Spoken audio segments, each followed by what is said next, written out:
여러분 안녕하세요. 우리 이제 그 7주차 이게 이제 마지막 온라인 수업이 됐으면 하는 바람으로 또 시작을 한번 해봅니다. 한 주간 동안 또 잘 지내셨나요? 여러분들 그 출석 체크 쭉 하시는 거 보면 너무들 열심히 하시는 것 같아서 제가 너무 감사하고 기분이 아주 좋습니다. 계속 그렇게 끝까지 열심히 잘 해주시고요. 출석 체크가 만약에 잘못되어 있는 부분들이 있을 수 있으니까 그거는 이제 만나서 수정할 수 있으니까 너무 걱정하지 마시고요. 다시 이제 전자출결 시스템에서 다 출결 완료되면 여러분들 출석에 대해서 여러분들이 알 수 있으니까 그때 또 다시 그 얘기를 해봤으면 좋겠어요. 출석에 대해서 너무 민감하게 막 생각하지 마세요. 그리고 제가 마지막에 또 그 체크 다시 하죠. 그 지금까지 체크 안 된 분들 누구누구라고 얘기하니까 그때 다시 한번 체크해 주시면 좋고요.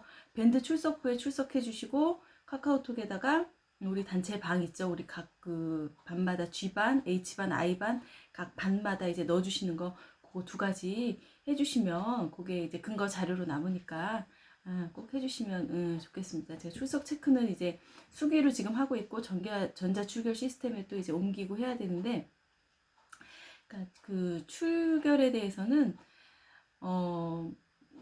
크게 나중에 수정도 가능하니까 너무 막 신경 써서 안 하셔도 될 것 같아요. 그런데 그 1주차, 2주차 강의에서 여러분 안 들으신 분들도 있고 하더라고요. 그 백석 사이버에서 들어있는 것들이 안 들으신 분들도 있긴 한데, 예, 수업은 뭐 일단은 제가 그 유튜브를 열어놨으니까 수업은 다 들으시는 게 좋고요. 시험에 관해서 또 물으시는 분들이 좀 있어요. 중간고사 과제로 내주시는 교수님들도 계시는가 본데, 일단 중간고사는 시험을 시행하도록 돼 있기 때문에, 우리가 또 5월 4일날 개강을 한다고 하더라도, 보니까 우리는 5월 5일이에요. 화요일이.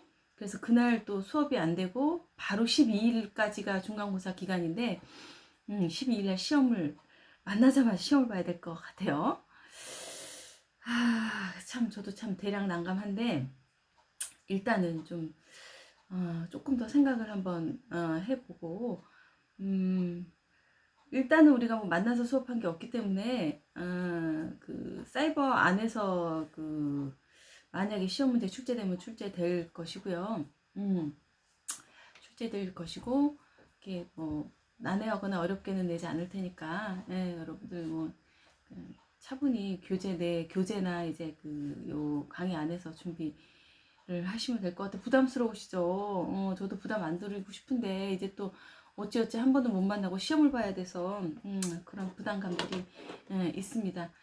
그러니까 우리만 갖는 부담감이 아니라 이제 전체 다 갖는 부담감이니까 여러분들 크게 막 그 너무 막 신경 쓰이지 않도록 하도록 노력을 할 테니까 여러분들 그거 참고하시고, 중간고사는 어떻게 치룰지 저도 좀 생각을 해봐야 될 것 같아요. 좀 한 주간 또 생각을 해보고, 그 좀 학교 방향이 어떻게 되는지도 좀 알아보고 해서 할 테니까, 그런 부분들은 이제 우리가 첫 주에 참 만날 수 있으면 좋겠는데 첫 주가 또 5월 5일이라 제가 또 고민되는 부분들이 그 있습니다. 그리고 과제물은 우리가 한 번 못 만나는 거에 대한 그 과제물이기 때문에 과제물은 이제 우리가 만날 때 내주시면 될 것 같고요. 과제물들은 다 접수하셨죠? 지난 시간에 제가 말씀드린 과제물들은 다 접수하셨을 거라고 생각하고요. 그거에 대해서는 여러분들이 쭉 한번 잘 정리를 해서 이제 제출해 주시면 될 것 같습니다. 이제 그 7주차 지난 시간에 우리가 그 의사소통에 대해서 이제 얘기하다가 이제 좀 시간이 다 갔죠. 의사소통에 방해하는 요인에서 쭉 살펴봤고요. 여러분, 의사소통은 일단은 그리고 그 언어적 의사소통과 비언어적 의사소통, 그 의사소통을 방해하는 요인 이런 것들에 대해서 참 비언어적 의사소통이 굉장히 중요하다라는 얘기를 지난 시간에도 그 했었죠. 우리가 그 의사소통을 할 때 이제 그 뭐예요? 누가 얘기를 해요? 얘기하는 사람이 누구예요? 송신자가 얘기를 하고 수신자는 그 메시지를 중간에 그 메시지를 전달받아서 수신자가 그 메시지를 받아서 다시 피드백을 주는 과정이다. 그게 의사소통의 과정이다라고 해서 지난 시간에 봤죠. 그러니까 우리가 오해가 없는 메시지를 전달을 해야 되고 그 받는 사람의 귀도 열려 있어야 하고 선입견이나 편견이 없이 받을 수 있는 준비 자세가 돼야 되고 그런 것들에 대해서 이제 지난 시간에 쭉 이제 한번 살펴봤어요. 비언어적 의사소통에 대해서도 이제 살펴봤죠. 솔라라고 우리가 지난 시간에 그 살펴봤죠. 5가지 비언어적 의사소통을 할 때 어떻게 어떠한 우리가 그 모습을 보여야 하는지 어떠한 행동을 해야 하는지 그런 것들에 대해서도 쭉 한번 살펴봤습니다. 의사소통은 이제 여러분들이 지금 제하고 만나고 있으면 여러분들의 의사소통은 어떤 의사소통일까 궁금해요. 우리가 이제 만나서 이제 얘기를 해보고 나는 가족과의 관계 안에서 친구와의 관계 안에서 우리 이게 다음번에도 이제 우정에 대해서 볼 거지만 어떠한 의사소통을 하고 있는지 그런 것들에 대해서 좀 살펴보고 내가 가지고 있는 잘못된 의사소통 이런 것들 체크해 나가면서 어떻게 좀 바꿔나갈 것인가 이런 것들에 대해서 이제 한 번씩 이제 생각해보고 좀 변화시켜 나갈 수 있는 오늘도 그런 시간 됐으면 좋겠습니다. 의사소통의 방해 요소 그 엮이는적 의사소통이라고 얘기하죠. 숨기는적 의사소통은 뭐예요? 여러분 송신자가 메시지를 전달했을 때 수신자가 그것을 잘 받아서 피드백을 내가 이렇게 네가 이런 얘기를 하는 거지 이런 것들에 대해서 내가 잘 이해를 했어. 그러니까 너는 이런 식으로 이렇게 행동했으면 참 좋겠구나. 이런 것들이 너에게는 필요한 것 같구나 하고 피드백을 해주면 이 원활한 숨기는적 의사소통이 되겠죠. 그런데 엮이는적 의사소통은 뭐예요? 엮이는적 의사소통은 의사소통이 이루어지지 않는 거야. 송신자와 수신자 사이에 의사소통이 제대로 이루어지지 않는 거죠. 원활하게 이루어지지 않는 것들. 그래서 우리가 지금 오늘 볼 것은 여러분 그 교재 126페이지에 보면 엮이는적 의사소통이라고 쭉 나와 있죠. 그래서 스트레스를 받는 상황에서 대부분 같은 방식의 대처 패턴을 자주 사용한대요. 여러분은 어떠세요? 우리가 앞에서 프로이드에 대해서 정신분석에 대해서 보면서도 방어 기제라는 걸 배웠죠. 우리는 어떠한 순간에 우리가 내가 좀 불리하거나 나에게 뭔가 좀 안 좋은 상황이 될 것 같다. 그랬을 때는 사실을 인정하기보다 그것을 방어하게 좀 급급하고 바꿀 수 있어요. 그런 방어 기제를 쓰는 것도 어때요? 우리가 뭔가 딱 스트레스를 받거나 안 좋은 상황이 됐을 때 그런 패턴을 자주 쓰는 사람이 있고 아니면 숨기는적 의사소통을 하는 사람은 그것을 그대로 받아들여서 자기 것으로 만들어서 나에게 이런 부족한 점이 있구나 하고 그것을 바꿔나갈 수 있는 그런 역량을 가진 사람들이 이제 숨기는적 의사소통을 한다라고 이야기할 수 있겠죠. 그리고 우리가 자주 사용하는 패턴들 목적은 뭐예요? 지금도 얘기했지만 방어 기제를 사용하는 건 뭐예요? 자기 자신이 뭔가 공격을 당하는 것 같을 때, 억압을 당하는 거, 그럴 때 자기 자신을 보호하고자 사용하더라. 그런 것들을. 그래서 이제 우리 교재에도 나와 있지만 이런 패턴, 스트레스 상황에서 같은 방식의 그 패턴을 사용하는 것은 그런 목적은 자신을 보호하려는 생존 전략이고 모든 대화의 근본 메시지는 나를 알아달라는 거라는 거. 여러분들 그런 대화를 하다 보면 자기 말만 계속하는 사람이 있어요. 자기 말이 받아들여질 때까지 자기 말만. 내가 이랬어. 나는 뭐 이런 사람이야. 내가 너무 힘들어. 내가 너무 힘들다고 얘기하는데 아유 그게 뭐가 힘들어. 그까짓 게 그런 거 다 하는 거야. 하고 얘기하면 끝까지 나 이렇게 힘들어. 라고 이야기하는 거. 나를 알아달라. 나를 보호해달라. 이런 맥락에서 이런 것들이 나오더라. 그래서 사티어라는 사람이 의사소통의 5가지 유형에 대해서 얘기했다고 지난 시간에 마지막에 끝날 때도 잠깐 말씀을 드렸죠. 사티어라는 사람이 의사소통의 5가지 유형에 대해서 얘기를 했는데, 그게 회유형, 비난형, 초이성형, 산만형, 4가지다. 네 가지가 있고, 이것이 역기능적 의사소통이고, 그 순기능적 의사소통은 일치형이 있다. 우리 교재에 나와 있지 않지만, 그럼 일치형까지 해서 한번 어떤 것들이 있는가 하나하나 우리가 살펴보도록 할게요. 자, 회유형. 회유형은 뭘까요, 여러분? 회유형. 여러분 교재 한번 보세요. 회유형 뭐라고 나와 있어요? 회유형에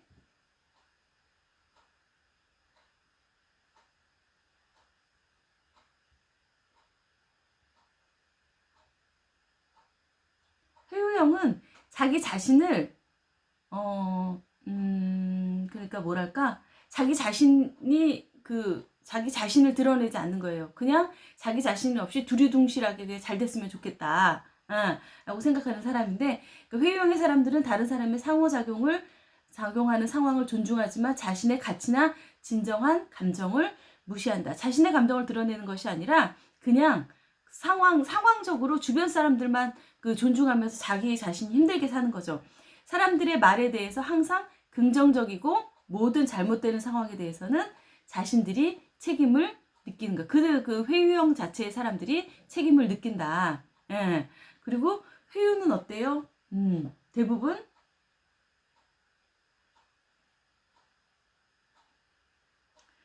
실제로 만족하기 위해서 어때요? 뭐라고 써 있어요? 우리 교재에? 만족하기 위해서 합의적으로 노력하는 것과는 달리 회유는 자기 존중 감정을 무시하고 자신의 중요하지 않은 메시지를 다른 사람에게 주는 것이다. 자신은 중요하지 않다라는 메시지를 주는 거예요. 자신은 중요하지 않고 나는 어떤 경우에도 좋아. 나는 그냥 편안한 게 좋아. 그냥 회유하는 거죠. 모든 상황에 대해서 자기 자신의 존재감을 자기 자신의 존재감과 가치를 전혀 자기의 가지고 있는 생각이나 이런 것들 별로 얘기하는 거지 않은 거죠. 그러니까 그럼에도 불구하고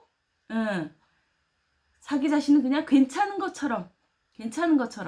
근데 이렇게 되면요, 여러분, 나중에 자기 마음속에 이제 응어리진 것들이 쌓이게 돼요. 이런 역기능적 의사소통을 하게 되면 자기 자신에 대한 생각은 없는 거잖아요. 자기 자신을 묻어두고 주변 사람들만 막 생각하면서 이제 이런 사람들이 우리 주변에 있을 수 있어요. 여러분들 중에 있을 수 있어요.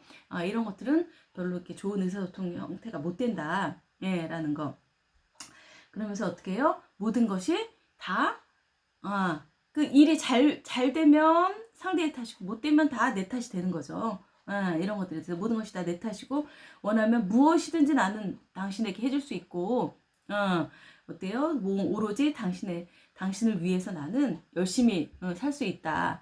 라는 메시지를 상대방에게 전달하는. 그러니까 자기 자신에 대한 무시를 하는 상황이 되는 거죠. 자기 자신을 무시하고 이제 오로지 주변 상황에 집중해서 그것들을 위해서 행동하는 패턴. 이것이 이제 회유형이다. 우리 대부분 회유형 사람들이 참 많아요. 동양 사람들 중에서 또 회유형의 사람들이 굉장히 많아요. 자기 자신을 좀 희생하면서 어때요? 주변 사람들에 희생하는 그런 사람들. 그런 사람들이 회유형이다. 그러니까 회유형의 사람들을 계속 살면서 어때요? 회유형의 사람들은 어때요? 우리 교재에 보면 128페이지에 보면 회유형의 사람들은 어떻게 회유를 계속 그러니까 우리 교재 128페이지에 보면 회유를 계속적으로 사용할 때 어떻대요? 위장병, 특히 위궤양, 설사, 변비, 구토 등 증상이 나타나기도 한다. 그래서 아주 심한 경우 회유는 자기 자신에 대한 전체적인 무가치성을 표현하는 것으로 자기 파괴, 자살을 시도할 수도 있다라고 이제 연구에서 이제 얘기하기도 한다라는 건 책에도 나온 사티어의 경험적 가족 치료 책에 이제 21 각주 21번에 이렇게 이런 내용들이 나와 있기도 하다라는 내용들이 있죠. 그 회유형에 대한 개념 요약도 쭉 이제 그 개념을 요약해서 우리 교재에 잘 나타나 있죠. 교재 한번 볼까요? 교재 128페이지에 그 회유형의 반응 단어는 동의하는 단어를 사용한다. 나는 잘못이 없다. 나는 잘못이 없다. 내가 없으면 난 아무것도 아니다. 예. 그리고 나는 너를 행복하게 하기 위해 존재한다. 예, 라는 거. 그러고요. 그리고 또 그 정서적으로는 구걸하는 마음이다라는 거. 나는 힘이 없다. 변명하는 표현과 목소리, 약한 신체적 자세, 정서적으로는 그런 것들을 가지고 있고요. 행동은 순교적이다. 너무 좋게 처리한다. 사고하고 변명하고 우는 소리하고 모든 것을 제공한다라는 거. 행동적으로. 그리고 내적 경험은 아무것도 아닌 것 같이 느낀다. 나는 아무 가치가 없다. 라고 느끼고 심리적 경향은 신경과민, 우울, 자살적인 성향, 자멸적인 성향. 그 신체적 영향은 소화기관의 고통, 위장애, 당뇨, 두통, 변비 이런 것들이 있을 수 있다. 그러면 여기 안에서 요 표 안에서 요 네 가지의 유형들이 어디에 속하는가를 한번 보면 자기 자신을 무가치화한다. 그래서 자기 자신에 대한 그것들에 대해서 이제 얘기하고 있는 거죠. 자기 자신을 중심으로 이제 보고 있는 거죠. 자기 자신을 무가치하는 것으로 자원은 이런 사람들의 자원은 뭐예요? 다른 사람들에게 희생하는 것이죠. 희생하는 것은 돌봄 그리고 굉장히 다른 사람들의 반응에 대해서 예민함을 가지고 있다라는 거. 돌봄과 예민성이 있다라는 거. 그 회유형에 대한 사람들을 여러분들 아마 여러분 세대에는 이제 어떨지 모르겠어요. 여러분 세대에는 우리 같은 세대에서나 우리 어머니 때 세대에서 이제 회유형의 사람들이 굉장히 많이 있죠. 요즘은 자기 주장들을 다 하는 시대이잖아요. 근데 예전에는 조금 그런 것들에 대해서 그렇지 않은 자기 자신은 억압하면서 다른 사람들의 말에 순응하는 이런 것들이 굉장히 많이 있었죠. 두 번째, 비난형. 비난형 어떤 사람이에요? 비난형 피곤한 사람이죠. 여러분이 혹시 비난형 이렇게 비난형에 속하지 않는가? 한번 비난형은 어떤 사람인가 한번 봅시다. 비난형은 계속 비난하는 거죠. 어떠한 상황에 대해서 그것들을 이게 있는 그대로 받아들일지 모르고 계속 비난을 하는 거죠. 그 상황에 있는 것들에 대해서. 그래서 우리 교재 쭉 한번 살펴보면 비난형 129페이지에 보면 비난형이 나와 있죠. 비난형은 뭐래요? 회유와 정 반대다. 회유형은 다 끌어 자기가 앉는 것을 이야기하면 비난형은 약해서는 안 돼. 나는 저 사람들에게 강해 보여야 해. 라고 비난형은 약해서는 안 된다고 하는 의지를 나타내고 자신을 보호하고 다른 사람이나 환경을 괴롭히고 나무라는 태도. 그러니까 이런 의사소통들이요. 아까도 여러분들 잠깐 얘기했지만 뭐예요? 자기 자신을 공격적인 것들에 대해서 다 보호하기 위해서 하는 잘못된 역기능적 의사소통이라는 거예요. 비난형도 저 사람이 나를 공격하려고 하는 말이 아님에도 불구하고 내가 그렇게 생각을 하는 거예요. 그렇게 생각을 해서 어때요? 어떠한 말을 들을 때마다 모두 공격하고 비난하면서 자기 자신을 보호하는 형태를 이제 우리가 비난형이라고 이야기하죠. 자기 자신을 방어하기 위해서는 수단과 방법을 가리지 않고 다른 사람을 괴롭히고 비난하고 모든 가치를 자기 자신과 상황에만 부여하는 것. 가치를 자기 자신과 자기 자신이 가지고 있는 상황에만 그것들을 부여해서 쉽게 다른 사람과 싸우게 되는 사람들. 다른 사람의 말을 이렇게 수용하지 않고 이렇게 쉽게 싸우는 사람들 있죠. 그래서 거기에 늘 불편한 주변 사람들을 불편해하고 자기 자신도 이 비난형들은 편하지 않아요. 그래서 자기 자신과 상황을 모두 불편하게 상황에 같이 함께 있는 사람들을 모두 불편하게 하는 그런 감정을 유발하는 것이다. 내면에는 괴로움과 긴장감으로 가득 차 있고 실패자라는 패배감을 가지고 있다. 라는 거. 그러니까 뭔가 여러분 우리가 아까 앞에서도 쭉 봤지만 자기가 자라온 환경이나 배경 속에서 어떠한 행동 양식이 자기에게 쌓이느냐에 따라서 이러한 의사소통도 그 안에서 내가 쌓여갈 수 있다라는 거. 내가 어떤 환경이고 어떠한 그 환경 안에서 무언가를 배우고 얻고 그 자란 것들에 대해서 나의 행동 양식이 이렇게 쌓이게 된다라는 거. 그리고 자기 자신이 가치 없다고 생각하는 극히 낮은 자존감이 내면에 깔려 있다. 이렇게 공격적이고 그런 사람들은 자기가 난 너무너무 잘났기 때문에라기보다 자기 자신이 너무나 별로 존재감이 없다라고 생각하기 때문에 자기 자신을 지키기 위해서 다른 사람을 공격한다라는 거. 그러니까 여러분 자존감이 높은 사람들은 공격성이 있지 않아요. 자존감이 높은 사람들은 사회성이 굉장히 높고요.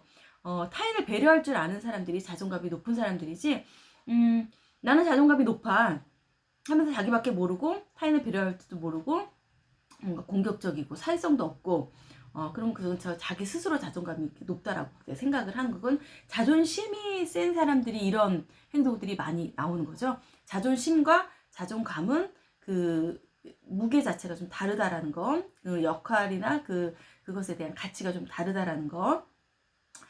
그리고 성격적으로 폭발하기 쉽고 이러한 그 비난형의 사람들은 그리고 주기적으로 비난하는 사람은 다른 사람과 심하게 미분화돼 있고 밀착돼 있는 경우가 많다. 이게 미분화라는 단어가 나왔는데 이제 우리가 가족 상담에서 이제 보웬이 얘기한 그 미분화라는 게 있어요. 미분화라는 건 뭐냐면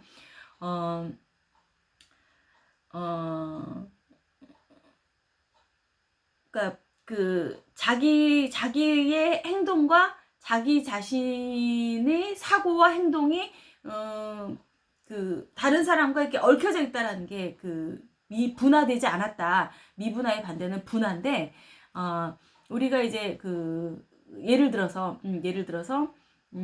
결혼을 했는데 그 마마보이들 그 너무 엄마와의 그 밀착된 관계 결혼을 했으면 어때요 여러분? 한 가정을 이뤘으면 그 가정이 우선시 돼야 되는 거죠. 그 부부 관계가 우선시 돼야 되는 거죠. 부부가 우선시 돼야 되는데 그 엄마에게서 그 엄마에게 있어서 그것이 그 분화되지 못하고 미분화되어서 엄마에게서 계속 그것들을 행동 양식을 받는 것들 그런 것들이 이제 미분화됐다라고 이제 얘기를 하는데 미분화되고 이제 다른 어떠한 그 자기의 이러한 행동 양식을 가진 사람과 미분화되고 밀착돼 있는 경우가 많다라고 이야기하는 거죠. 그러니까 비난형 사람들은 어떻겠어요? 굉장히 자기 고집이 셌겠죠. 자기가 얘기한 것들에 대해서 다른 사람이 반박하거나 뭔가 그거에 대해서 좀 수정을 해주라고 하면 그것을 수용할 수 있을까요? 이런 사람들은 잘 그런 것들에 대해서 수용하기가 힘들겠죠. 자기 체면, 그리고 상대에 대한 굴욕적인 복종, 뭐 이런 것들. 그러니까 이런 사람들이 힘을 가지고 있으면 굉장히 힘들겠죠. 복종과 충성을 요구하고 뭐 욕도 잘하고 편견이 강하다. 뭐 이런 것들이 제 책에 나와 있네요. 그리고 우리 129페이지 밑에서 두 번째 집 보면 비난형은 보스나 재판관의 신체적 자세를 취하고 손가락질을 잘하고. 그러니까 이게 여러분 사티어의 의사소통 유형에 보면 모형 그 사람의 행동하는 뭐랄까 모습들에 대한 그 표현들이 나와 있어요. 여러분 이제 인터넷에 찾아보셔도 아마 있을 텐데요. 그런 모형들에 대해서 이제 여기서 설명을 좀 했네요. 한 손을 허리에 얹고 어때요? 한 팔은 앞으로 쭉 뻗고 손가락질을 하고 있다고 있다라고 이제 다시는 이런 짓을 하지 마 하고 이야기하고 있는 것이다. 라고 이야기한다라는 거. 이게 좀 잠깐 꺼져가지고 잠깐 다시 볼게요. 있다라는 거. 그러니까 우리가 비난형은 어떻대요? 심리적 반응은 호흡이 빠르고 이탈 행동을 쉽게 보이고 쉽게 흥분하고 좀처럼 흥분이 가라앉지 않는 스타일이다. 그 흥분 감정 때문에 심장 맥박은 빠르게 오르내리고 혈압이 오르게 되고 비난하는 사람은 계속적으로 긴장과 싸우기 때문에 목소리는 딱딱하고 귀에 거슬리게 날카롭고 큰 특징을 나타낸다. 라고 이야기하죠. 우리 130페이지 비난형의 반응 한번 볼게요. 단어는 반대하는 단어를 사용한다. 너는 아무것도 제대로 하지 못한다. 문제가 도대체 뭐냐? 모든 것은 다 네 잘못이야. 라고 얘기하고, 정서는 비난적인 거죠. 내가 여기서 우두머리고 힘이 있어 보이려는 입장, 융통성이 없다. 다른 사람들은 다 아니야. 내가 오라. 라고 이야기하는 거. 행동은 공격적이고 심판, 명령적이고 약점을 발견하려고 한다라는 거죠. 다른 사람들의, 그리고 내적 경험은 굉장히 소외됐다라는 거. 나는 그래서 외로운 실패자다라는 그 내적 경험을 가지고 있는 거예요. 그렇기 때문에 나는 다른 사람에게 그렇게 보이기 않기 위해서 이렇게 다른 사람들과 공격적으로 비난하면서 이러한 그 잘못된 역기능적 의사소통을 보인다라는 거. 그 심리적 영향은 과대망상, 이탈행동, 살인도 할 수 있는 성향을 가지고 있다. 라는 거. 신체적 영향은 근육 긴장과 등의 통증, 혈액순환의 문제와 고혈압, 관절염, 변비, 천식 이런 것들이 뭐 있을 수 있다. 라고 우리 교재에 나타나죠. 이 사람은 어때요? 이 사람의 그 어떤 이 사람의 그 성향은 어디로 가 있어요? 이 사람의 그 보는 시각은 어디로 가 있어요? 다른 사람들에게 속해 있는 거죠. 다른 사람들에게 이제 속해, 다른 사람들에게 가 있고, 다른 사람을, 그러니까 무시하는 거죠. 다른 사람을 무시하고, 이 사람의 자원은 강한 주장이다. 라고 이제 우리 교재에 나와 있습니다. 131페이지 이게 초이성형, 세 번째로 초이성형 볼게요. 초이성형은 뭐예요, 여러분? 이성형이라면, 이성적인 사람은 뭔가 사람들을 대할 때 그러니까 이성과 감성이 조화를 이루어야 되거든요. 너무 이성적이어도 안 되고 너무 감성적이어도 안 되는 거예요. 너무 감성적으로 끌려가는 사람이 이제 회유형의 사람일 수 있고, 너무 이성적인 면에만 끌려가는 사람이 그게 초이성형이라고 이야기할 수 있죠. 이성과 감성적인 부분이 적절히 조화를 이루어야 우리가 대화를 잘 할 수 있는 그런 분위기가 형성된다는 거죠. 그리고 이제 그래서 이제 초이성형은 자기 자신에 대한 지적인 능력을 많이 가지고 있는 거예요. 그래서 다른 사람들을 이렇게 무시하게 되는 경우, 초이성형은 비인간적인 객관성, 너무나 객관적이고 논리적인 거, 이런 것들에 대해서만 집중하는 사람이죠. 우리가 이렇게 너무나 논리적으로만 이렇게 얘기할 수는 없는 거죠. 인간관계에서 의사소통을 하면서 자신과 다른 사람의 과소평가하고 상황만을 중요시 여긴다. 우리가 사실과 진실이라는 말이 있죠. 어떠한 사실 안에 또 그 안에 어떠한 진실이 숨어 있을 수도 있는 거죠. 그러니까 너무 그것을 있는 그 상황에만 막 몰두해서 얘기하는 것보다 그 상황 안에서 어떠한 진실을 내포하고 있는지 그런 것들을 봐야 되는데, 상황에만 집중하다 보면 어때요? 그 안에 감춰진 진실을 우리가 좀 받아들이기 못할 수도 있는 거죠. 그래서 매우 정확하고 이성적이고, 우리 131페이지 우리 교재 보면 매우 정확하고 이성적이고 냉정하고 차분하고 객관적이고 합리적인 의사소통 패턴을 선택한다 라고 나와 있죠. 그리고 지적 능력을 사용해서 머릿속에 들어있는 내용을 가지고 이제 대화하는 거죠. 권위적이고 항상 논리적이고 경직되어 있고 강박적이다. 항상 자기들에게 논리적으로만 이야기를 해야 되는 거예요. 우리가 논리만으로 근데 대화를 이어가는 건 아니죠.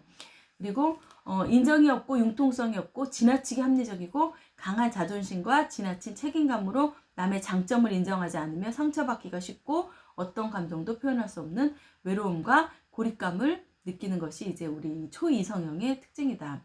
오직 상황, 오직 객관성, 이런 것들만 이제 중요시한다라는 거죠. 이 초이성형들은. 그래서 우리가 대화에 있어서 뭐예요, 여러분? 수용하고 공감하고, 그 공감에 대해서 반영해주고, 이런 것들이 이제 대화의 기본적인 패턴인데, 이런 것들이 전혀 이제 이루어지지 않는 거죠. 공감적 관여를 하지 못하고, 지적 관여, 우리가 상황이나 사실적으로, 학문적으로 있는 이런 것들에만 이제 관여를 하는 거죠. 그러니까 융통성이나 사교성이 어때요? 굉장히 떨어지겠죠. 이런 사람들과 대화하면 여러분들 어떨 것 같아요, 느낌이? 되게 좋겠어요? 너무 막 이론적인 걸 얘기하고 현대 사회에서 뭔가 딱 그 해야 될 것들, 지적인 것들, 상황적으로 딱 나와 있는 것들, 그런 것들에 대해서만 딱 팩트에 대해서만 모든 것이 옳다라고 생각하면 이제 대화와 소통에 있어서 이제 그러니까 우리가 그 예를 들어서 여러분들 지금 무언가 이제 그 자녀들이 그러니까 우리가 이게 우리도 이제 부모님들한테 이제 섭섭할 때가 있잖아요. 부모님이 너무 초이성형이다. 그랬을 때 내가 밖에 나가서 속상한 일을 당하고 왔는데 너무 그 부모가 그 잘잘못에 대해서만 이야기를 한다. 내 감정에 대해서 하나도 안 알아주고. 그러면 어떨 것 같아요? 속상하겠죠. 그러면 부모에 대해서 마음을 닫아버리게 되겠죠. 초이성형들은 그렇게 이제 다른 이들에게 본인도 상처를 많이 받고 그 내면적으로 자기 안에도 상처가 많이 있고 다른 사람들에게도 별로 이렇게 그 소통을 하거나 뭔가 이렇게 교류를 하기에 좀 힘든 그런 부분들이 있다라는 거.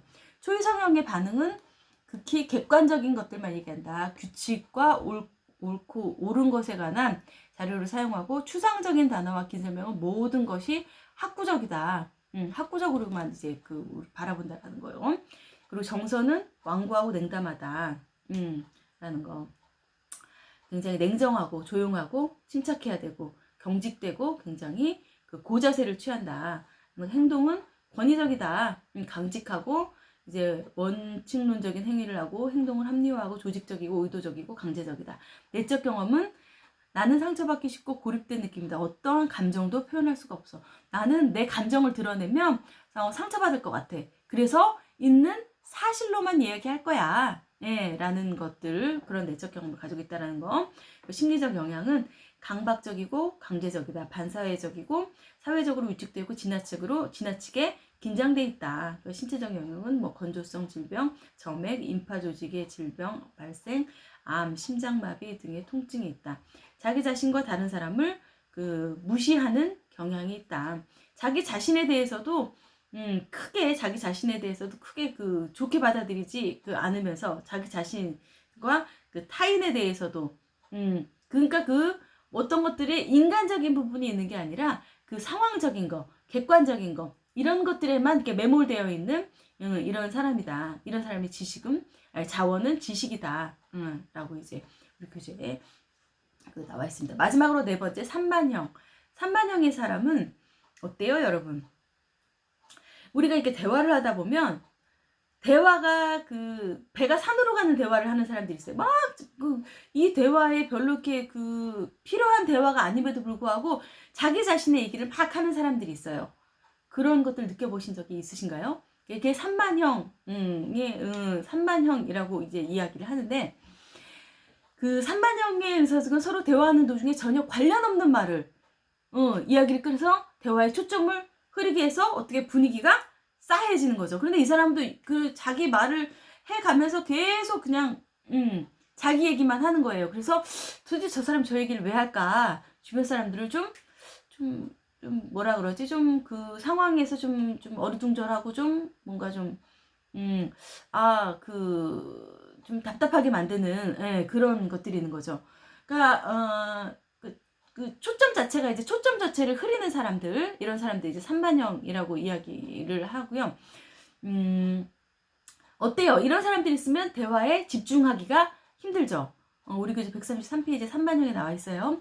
주의 집중을 제대로 할 수 없는 특성을 나타내 보이고 자신과 다른 사람, 상황을 모두를 중요하게 생각하지 않는다.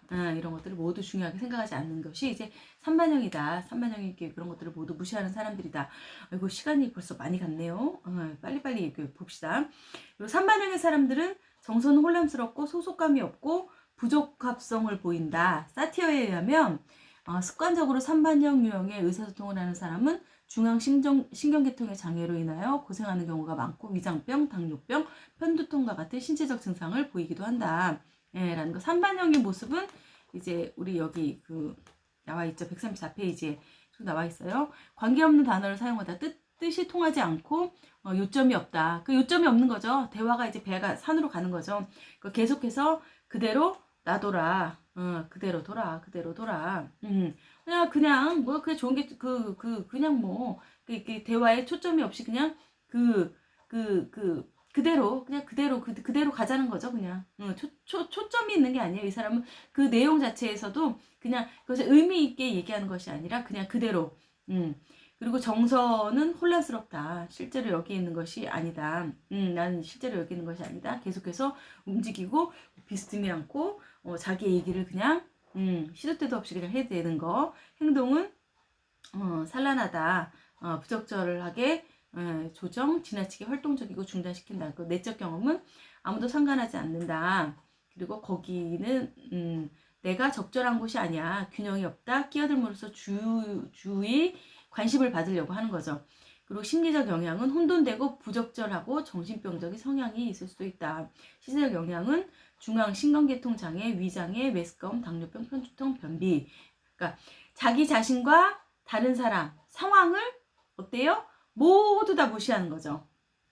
그리고 이런 사람들은 자기 자신이 굉장히 즐겁고 유쾌한 사람이라고 생각을 할 수 있어요. 그렇기 때문에 그 자기 자원은 즐거움, 자발적이고 창의적이다. 이럴 수도 있다라는 거. 엉뚱한 사람이 창의적인 것들이 있을 수 있다. 이런 것들이 뭐 자원일 수 있다라고 얘기하는 거죠. 그리고 여기서 역기능적 의사소통의 4가지 회유형, 비난형, 초이성형, 산만형에 대해서 살펴봤어요. 그리고 이제 마지막으로 이제 기능적 의사소통, 우리 교재에 나와 있지 않지만 사티어의 기능적 의사소통에는 일치형이라는 게 있다.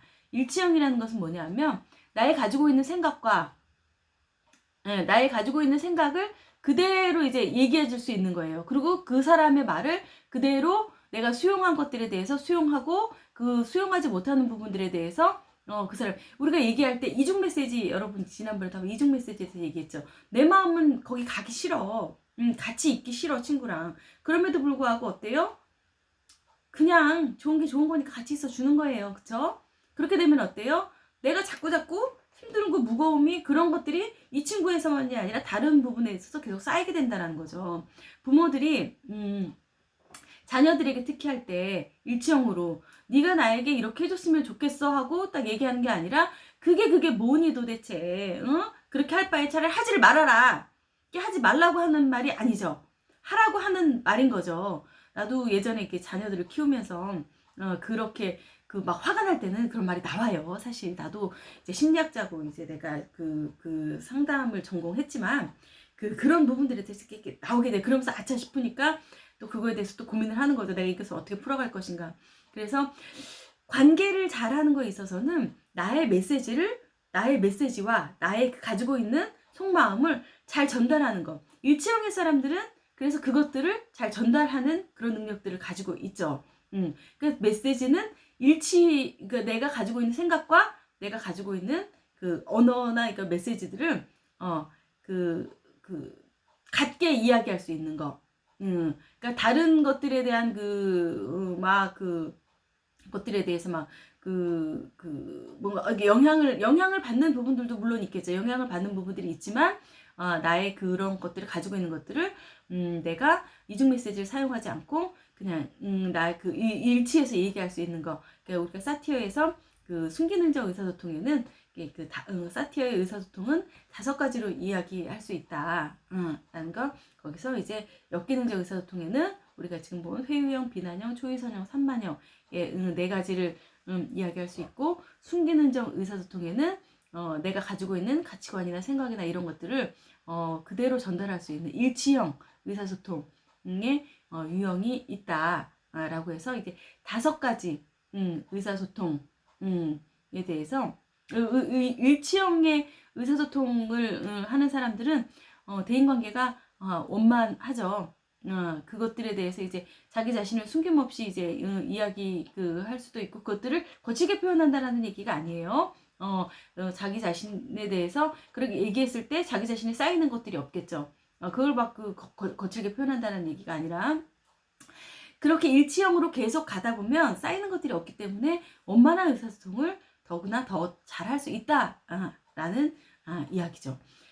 네, 여러분 이제 우리가 효과적인 의사소통의 기술까지 해서 나전달법까지 이제 쭉 해가지고 살펴보려고 했는데 시간이 너무 가버렸어요. 시간이 너무 가버려서 일단은 오늘 우정까지 한번 쭉 우정의 의미, 우정의 특징, 우정에 대해서까지 쭉 한번 살펴보려고 했는데 시간이 많이 갔으니까 일단은 여기 사티어의 의사소통까지 이제 살펴보고 잠깐 쉬었다가 이제 우리 효과적인 의사소통을 위한 기본 규칙에 대해서 살펴보도록 하겠습니다. 잠깐 10분 쉬었다 다시 시작할게요.